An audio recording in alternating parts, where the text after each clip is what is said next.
Bonjour les amis, alors aujourd'hui je vais vous parler de la nuit du destin. Et oui, les 10 derniers jours avant la fin du ramadan, il y a la nuit du destin. Moi, il y a quelques années, il m'est arrivé une dinguerie la nuit du destin. Et oui, et oui, et oui les amis, ça arrive et j'y croyais pas trop, voyons. Enfin, j'y croyais mais pas à fond. Mais là, ce qui m'est arrivé, c'est incroyable. Je vais vous raconter ça. Alors en fait, il y avait les imams de la mosquée. Ils étaient tout seuls. Ils étaient venus d'Algérie, ils étaient tout seuls. Et le directeur de la mosquée a dit aux dames de la mosquée si elles voulaient bien faire un repas, chacune à son tour.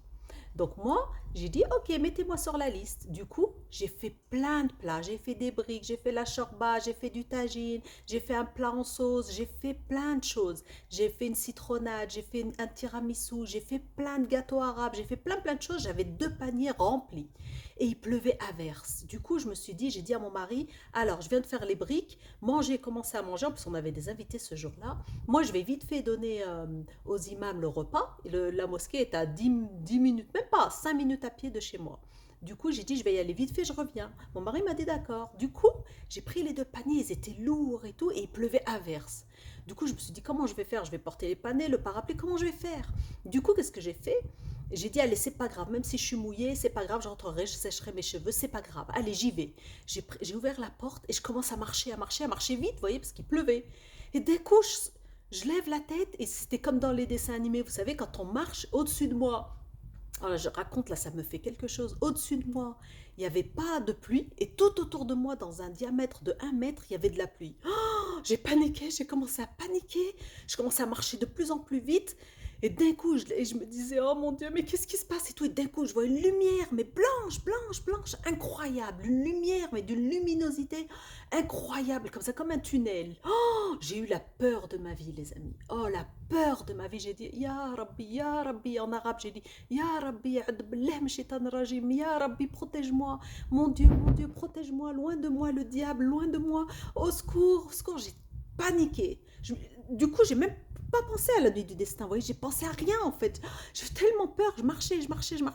Arrivé à la mosquée, je donne vite fait les paniers aux imams et je reviens et pareil, pas de pluie au-dessus de moi et cette lumière. Et je courais. J'arrive chez moi essoufflée, en pleurs et tout. Je raconte à mon mari qui m'a absolument pas cru, bien sûr. Du coup, qu'est-ce que j'ai fait? J'ai appelé mon frère qui lui est dans le din bien et tout. Je lui dis, ah, il m'est arrivé ça. Et il a éclaté de rire, mon frère. Et il riait. Je lui fais, mais qu'est-ce qui te fait rire en fait? Tu me crois pas? Tu crois que je suis folle? Tu crois que je suis en train de sombrer dans la folie? Et il m'a dit, non, tu as vu la nuit du destin. Tu as assisté, Dieu, il t'a envoyé. Qu'est-ce que tu as demandé à Dieu? Je lui fais, mais j'ai rien demandé du tout. Moi, j'ai paniqué. J'ai dit, Dieu, protège-moi. Il m'a dit, mais t'as rien demandé mieux que Dieu protège-moi. Mais en fait, il n'y a pas mieux en fait que Dieu protège-moi. Je fais, bah oui, il n'y a pas mieux que Dieu protège-moi. Mais je savais même pas, moi, et tout. Il m'a dit, mais inculte que tu es, mais lis, mais apprends ta religion. Enfin bref, tout ça pour vous dire, les amis, que la nuit du destin existe. Elle existe. Et depuis ce jour, je vous dis la vérité, il y a une sérénité dans mon cœur et il m'arrive hein, des épreuves. Bien sûr que Dieu m'éprouve de temps en temps, mais rien de grave. Rien de grave, les amis. Voilà, je vous souhaite à tous un bon ramadan et j'espère que vous aussi un jour vous verrez la nuit des destins. Et moi ce que je vous propose c'est les amis, c'est de m'envoyer un mail sur mon adresse mail sultanadream065@gmail.com et vous me racontez si vous aussi il vous est arrivé des dingueries, des choses surnaturelles comme ça. Et moi, dans une prochaine vidéo, je raconterai votre histoire. Voilà les amis, à très bientôt. Sahaf Turkum.